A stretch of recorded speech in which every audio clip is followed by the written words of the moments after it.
जिंदगी दे के दोस्ती लई आई जेड़े सज्जन बनावन लग्या वाह वाह वाह। उन्ना कमलिया निभे होए वक़्त न वेखे सानू ज़हन तू लावण लग्या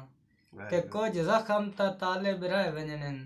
तेरी याद बुलावण लग्या ए दिल दे कागज फट वेंदा है कोई लफ्ज मिटावण लग्या। जनाब शेर अर्ज है कि डली रोत दे खोलक दियां जिदा लिखण कहानियां वाना शाबाश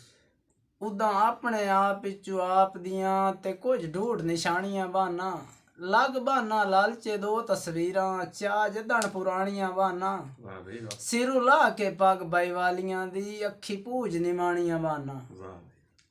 बद नसीबी दे रंग बोर दा खुद बख्त शाह मेरे सदरां दा वैरान जंग वेख वंज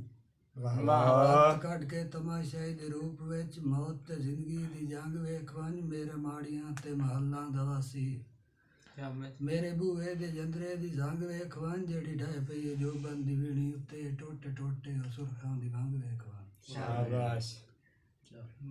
भाई गुलाम दस्तगीर तवज्जो ਤੁਹਾਡੀ ਨਜ਼ਰ ਦੌੜਾ ਵੈਰੀ ਗੁੱਡ शाबाश ਤੁਹਾਨੂੰ ਚੰਦ ਤਕਰੀਬਨ ਯਾਦ ਤਾਂ ਹੋਸੀ ਨਹੀਂ ਤਾਂ ਮੈਂ ਗੱਲ ਯਾਦ ਦਿਵਾਈ ਚਾ ਤੇ ਜਿੱਥੇ ਮਿਲਣਾ ਖੇਡੇ ਲੱਗ ਵੰਜਣਾ ਵੱਧ ਪਿਆਰ ਤੂੰ ਆਪਣੀਆਂ ਬਾਈ ਚਾ ਤੇ ਡੰਗ ਥੋੜੇ ਜਾ ਗੁਜ਼ਰਨ ਵਸਦੇ ਸ਼ਾਕਰ ਕਿਸੇ ਦਿੱਤੀਆਂ ਗਲਤ ਸਲਾਹ ਚਾ ਕਿਹੜਾ ਸ਼ਿਕਵਾ ਹੁੰਦਾ ਛੇੜੂਆਂ ਤੇ ਸੱਟ ਕੱਤਣ ਜੋ ਸੋਟੀਆਂ ਇੱਕ ਠੋਕਰ ਤੇ ਦਿਲਾ ਹੁਸੜ ਆਏ ਰੱਖ ਹੌਸਲਾ ਹੁਣ ਘਬਰਾ ਨਹੀਂ शाबाश ਹੁਣ ਕਰ ਪੂਰੇ ਸ਼ੌਕ ਵਫਾਵਾਂ ਦੇ ਰੋ ਰਲ ਕੇ ਆਪੇ ਰਜਕਾ ਨਹੀਂ ਤੇ ਇੱਥੇ ਡੱਬੜ ਜਮਦਨ ਚੋਟੀਆਂ ਚੋਂ ਜਲ ਸਿਰ ਤੇ ਵਾਰ ਚੁਕਾ ਨਹੀਂ ਮਨ ਜੁਮਲਾ ਦਰਦ ਵਸੀਮ ਨੂੰ ਦੇਵੀਂ ਮੇਰੀ ਨਸਲ ਤੇ ਦਾਗ ਲਵਾ। शेर अर्ज है भाई दस्तगीर मुदस्सिर खान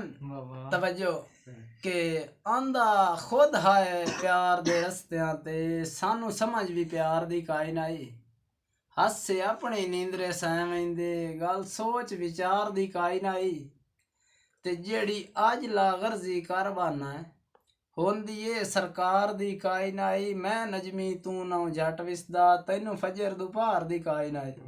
वाह भाई वाह देंदे वतीए नौकरी लगदियां दी भावें तन ते लीर भी रहे नहीं सजना दा आसरा तख्त हुंदा है शाला कोई अस्ता कुड़े नहीं वाह वाह ते पुछो कदर उना तू सजना दी जिन्हां नू खड़े होए लभदे पए नहीं अल्लाह हर नू दा नसीब करे होंदे वेली सट्टण दी शाय शाबाश भाई गुलाम शबीर तवज्जो करे ਤੁਹਾਡੀ ਨਜ਼ਰ ਦੌੜਾ ਕਿ ਬੇਲੀ ਰੁੱਠਾ ਵਾਦਾ ਹੋਵੇ ਐਸਾ ਜਿੰਦੇ ਵਤੀਏ ਗੱਲ ਕਾਸਦ ਗਲਦੀ ਪਈਏ ਤੇ ਸਾਡੀ ਪਿੰਨੀ ਹੋਈ ਪਿਆਰ ਦੀ ਰੋਜ਼ੀ ਇੰਜਰੇ ਤੇ ਚਰਲਦੀ ਪਈਏ वाह वाह ਤੇ ਆਖੀ ਅੱਪੜ ਹਯਾਤ ਬਚਾ ਸਕਣਾ ਅਜਾਂ ਪਿਪਣੀ ਹਲਦੀ ਪਈਏ ਜਿਹਨੂੰ ਹਰ ਵੇਲੇ ਪਿਆਰ ਤੂੰ ਜਾਨ ਸਦੇਨਾ ਹਾਂ ਉਹਦੀ ਜਾਨ ਨਿਕਲਦੀ ਪਈ। ਮੇਰੇ ਸਿਦਕ ਦੀ ਨਾਜ਼ੁਕ ਬੁਲਬੁਲ ਦਾ ਇੰਚੁਨ ਮਜਬੂਰੀਆਂ ਤਨ ਛੜਿਆ ਏ ਤੇ ਇੱਕ ਤਲਖ ਤਜਰਬੇ ਜ਼ਿੰਦਗੀ ਦੇ ਮੈਨੂੰ ਕਰ ਜ਼ਿੰਦਗੀ ਤੋਂ ਬਦ ਜ਼ਨ ਛੜਿਆ ਏ ਮੈਂ ਜੋ ਬਖਤ ਦਾ ਆਕਿਬ ਖਾਲੀ ਜਾਵਾਂ ਤਾਈ ਅਮਰ ਖੁਦਾ ਦਾ ਮਨ ਛੜਿਆ ਏ ਇੱਕ ਬਸ਼ਰ ਹਟਾ ਕੇ ਉਠਾਂ ਤੂੰ ਮੈਨੂੰ ਕਾਦੇ ਚ ਮਾਰ ਕੇ ਬਨ ਛੜਿਆ। ਵਸਲਾਮ। सब्सक्राइब कीजिए हमारे चैनल को और बेल आइकॉन को दबाइए हमारी लेटेस्ट वीडियो सबसे पहले देखने के लिए।